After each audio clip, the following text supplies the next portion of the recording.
Good afternoon, everyone. You're all very welcome to Thursday's US session open here for obviously the US trading sessions. So today, we talked about obviously the volatility yesterday in the markets, off the back of obviously that heavy sell-off on CPI on Tuesday. We did see the markets recover moderately yesterday. We have seen the moderate recovery continue today as equities is going back higher again. We're seeing that risk orientation come back into the markets.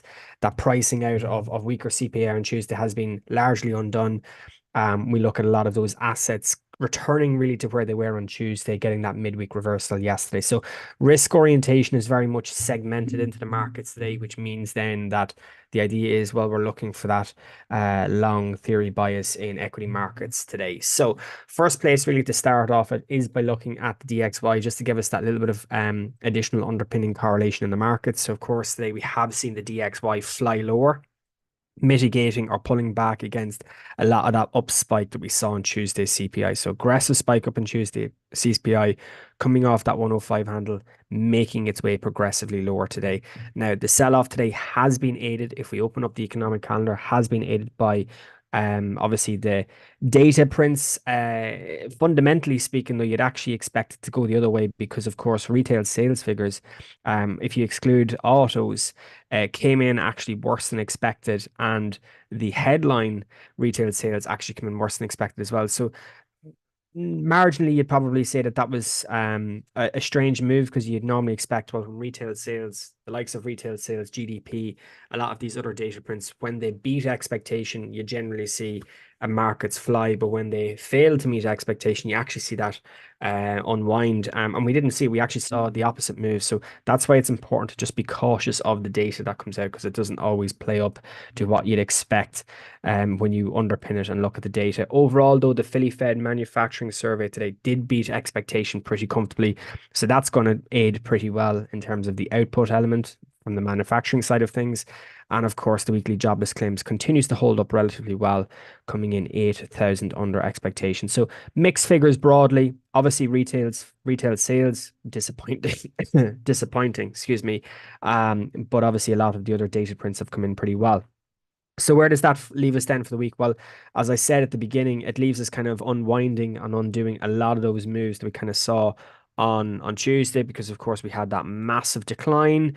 We talked about this idea on Tuesday night, potentially seeing that move fade, undo, or unwind a lot of that sharp selling. And that's largely what's happened. So a lot of these arrows were drawn out on Tuesday night on our weekly call, and the markets has played out pretty much as we kind of expected or kind of looked at on Tuesday, going from that 4,900, 4,920 level back up into that 5,000 level, which was so prominent at the beginning of this week and end of last week. So really the status quo is largely or for the most part unchanged compared to where we were on Tuesday with that aggressive sell-off.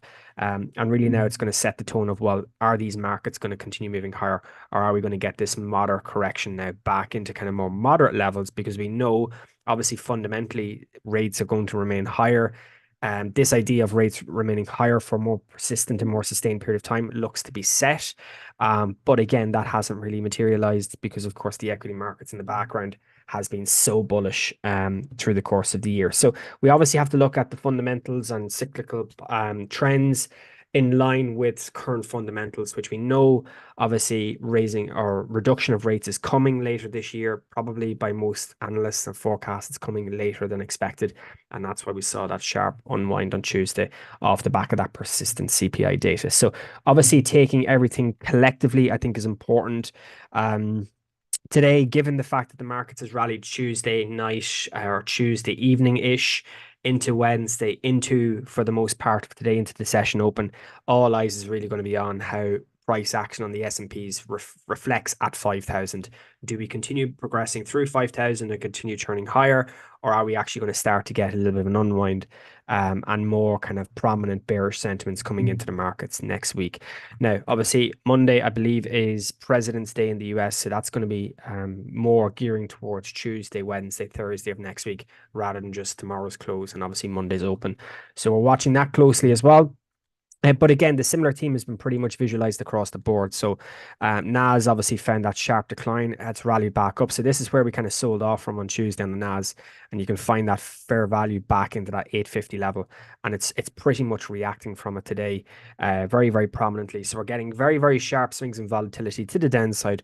But we're also getting it the other way as well as price actions migrating back up. So we've had effectively in two trading days, two full trading days, we've had a approximate 400-point decline, followed by a 350-point rally. So there's 750 points of movement over the last couple of trading sessions. So that's why we were always saying the volatility is very much on both sides of the scenario, or both sides of the order flow, not just on the buy side. And it's important to be kind of cognitive of that as well. The Dow Jones has also made that fairly steep recovery. So we talked about this area around the 600s being a potential level of interest. We did find that bottom on Tuesday.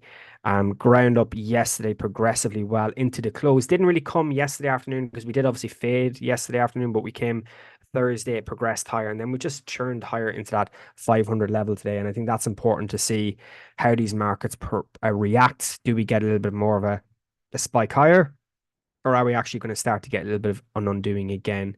And it's just watching those changes in sentiment from trading session to trading session. So that's where we are on that one.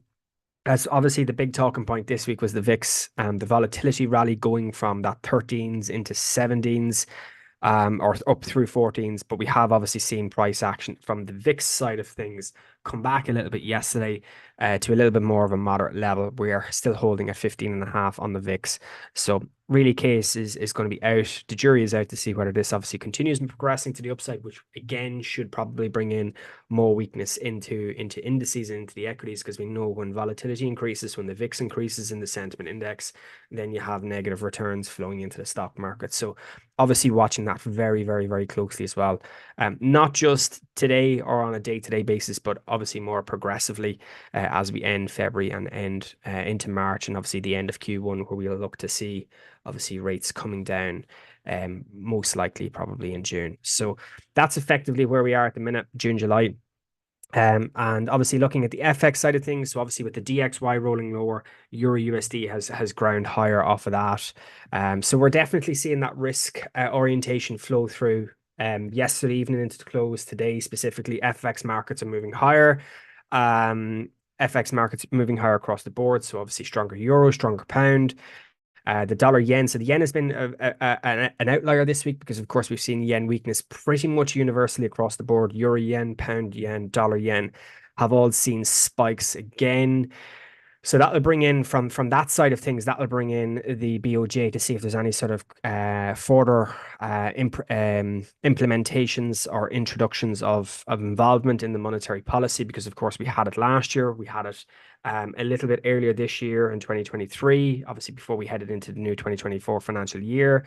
And we also had it even back in 2022 as well, when we had that reaction down here. So there was BOJ involvement there as well. So we know 150, 151 tends to be an area where the BOJ like to get involved, whether it's YCC or different initiatives. So we're obviously watching that closely, but at the same time, just be cautious of this, because as I said last week, and I said it this week earlier, if you are shorting dollar yen, you have to be prepared to accept higher swap fees, because obviously the swap fees with where interest rates are is obviously leading to a significant impact on whether you would want to hold yen crosses across the board. So euro yen, pound yen, CAD yen, Aussie Kiwi, and dollar yen all have fairly high interest rates in comparison to the BOJ. So naturally enough, overnight swap fees are going to eat into a lot of potential profits, even if we were to see corrections go from 150 back into 140 or 142, as a moderate type of move. So of course, watching that very, very closely as well over the next few months. So back to today, as we go to 230, as I said, we're seeing that kind of rise into that 5,000 level. We have seen come off 5,000 into the open a little bit. Really, all eyes is to see how indices react. I think that first 30 minutes today, given that we've been progressively higher Tuesday evening and Wednesday, and obviously through the pre-market this morning in indices, then it's really going to be just let the markets digest, let the markets take the data from 130. Let's see where we settle at kind of 3 3/4, and let's see if we can actually get a clear visualization of whether these equities are going to move higher through the course of the afternoon, or actually whether that's probably the short-term recovery or dead cat bounce recovery from Tuesday's CPI, unwinding of those maybe people who are still a bit long, and then obviously look for that next wave lower on a cyclical kind of retrace on the equity side of things. So that's really kind of just to play out and watch over the next couple of hours or so, and then obviously into the weekend as well, which we know is going to be a bank holiday in the US as well. So other than that, from a data perspective, what have we got for the rest of the day? We do have Waller speaking this evening. We've got Nagel from the German Bundesbank speaking as well. RBNZ Governor Orr will be speaking this evening also with New Zealand PMIs tonight as well before the close. So tomorrow then we've got more data. We talked about on Tuesday. We've got US PPIs tomorrow, building permits, housing starts, Michigan Consumer Sentiment Index, central bank speakers tomorrow. So we've got a fairly busy day from kind of 1:30 to 3:30 tomorrow, where we'll probably start to see kind of volume tie down for the week and come kind of 4:30. And then tomorrow morning as well, we've got UK retail sales. So we've had obviously better than expected UK CPI figures in relevance and compared to the US. We've had fairly I'm not going to say rubbish retail sales figures, but very unimpressive retail figures from the US today. So all eyes will be on the pound tomorrow to see if these figures come out. We actually might see a little bit of a progression against the dollar in pound tomorrow. So that is just something to keep an eye out on as well at 7 o'clock for those of you who trade European session as well. Meanwhile, in Europe, if we just tie it off today, just for a final look, obviously gold prices as well as seeing that little bit of recovery. We'd broken through that 2000. We mentioned it on Tuesday and Wednesday about coming back into that 2000 level following that break into 1990. That's exactly what's happening. We kind of drew out these hours last week looking for that probability. Definitely playing out at the minute. 2007s is pretty much there. That's kind of the bottom of the range, but you probably want to go a little bit higher. This is where we sold off from Tuesday on CPI, which is around about 2020. So that would be the favored viewpoint to see that actually play out, which I think is very important. And watching that closely then through the course of the afternoon and into tomorrow's close. And then, as I said, in Europe, we're seeing the FTSE hold up. So we obviously had that stronger play yesterday in the date in the FTSE, which saw that recovery, which was hugely impressive. But again, back to the status quo, back to where we were on Tuesday prior to US data. Massive sell off. We are now kind of stuck between 75.50 and 76 in the FTSE. So again, midpoint really back to where we were. We got our midweek reversal back in. Am I expecting much in the FTSE? Probably not. We'll probably expect the FTSE to close in this range, given that we've had the V-shaped reversal. And of course, we've had that wick this morning back down into the range as well. So price action is looking to probably accumulate in this region. And then obviously in Europe, obviously with Euro stocks and the DAX, we can see that progressively playing out as well.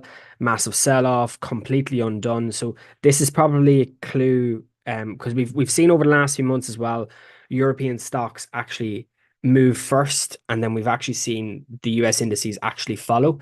And I suppose that's really something to be careful of, because of course, if you are looking for S&P sells, that you are looking for Nasdaq sells, notice that there has been movements in the past few months where, let's say, for example, indices have gone up to a certain point, they've continued, S&Ps has gone up, then they've continued, and then when they've reached a similar plateau, then they've actually followed the European indices down. So European indices went all the way back up to last week's highs. So if that scenario is to play out again, you'd actually expect US indices to break through these highs and progress even higher, back up through 5,000 into these upper levels over here. So that's kind of where we're looking at on the S&Ps. Nasdaq would probably lead you to go another 150, 200 points higher. So that's why I'm just kind of saying be nimble of the price action around this area today. So 17,800 on NAS, 5,000 on the S&Ps. Be nimble of price action from both scenarios, because there is that potential that we have that even further drawn out run up to the upside. Don't just be looking for sellers specifically. All right. And then again on the DAX as well, it's a prime example. Look what happened. Rallied back up into the area, then actually took the highs this morning, has come back down into the range. So there's nothing to say that the S&Ps and the NAS won't repeat that and actually just go up in the same direction, but just follow behind in a rotational sense within the trend. All right. So other than that, really not too much else to say. Buyers are coming back in the S&Ps, which again is something that we kind of talked about just there a moment ago. Point of control is around that 5,010. So that's really kind of all eyes to see. Does that break? Meanwhile, on the NAS, we are holding under point of control on the day. We are seeing a little bit of selling coming through. But again, that can very quickly change. We did react off point of control. So watching that closely this afternoon for kind of clearer logic. I think the first 4 or 5 minutes is always something to stay away from. until you get a little bit more clarity within the price action. And then lastly, but not least, in the Dow Jones, if we bring back up our volume profiles for the day, has been a fairly tight range all day between kind of 38, 450, 38, 530. So we've been pretty much in a 100 point range. And you can actually see now Dow Jones is actually trying to break out. So that's again setting the tone of something that could happen today, whereby indices actually take out, consolidate, maybe react, and then push higher through the latter course of the session, or when kind of things settles down after the open. So just obviously watching that closely. S&Ps and Nas, S&Ps is up, Dow Jones is up, Nas is down off of point controls. So obviously looking at that closely through the course of the afternoon as well. All right. As always, everyone, have a good one. Trade safe. And if you have any questions, as always, feel free to pop it into our Telegram community and we'll be more than happy to assist where we can. All right. Trade safe, everyone. Have a good afternoon.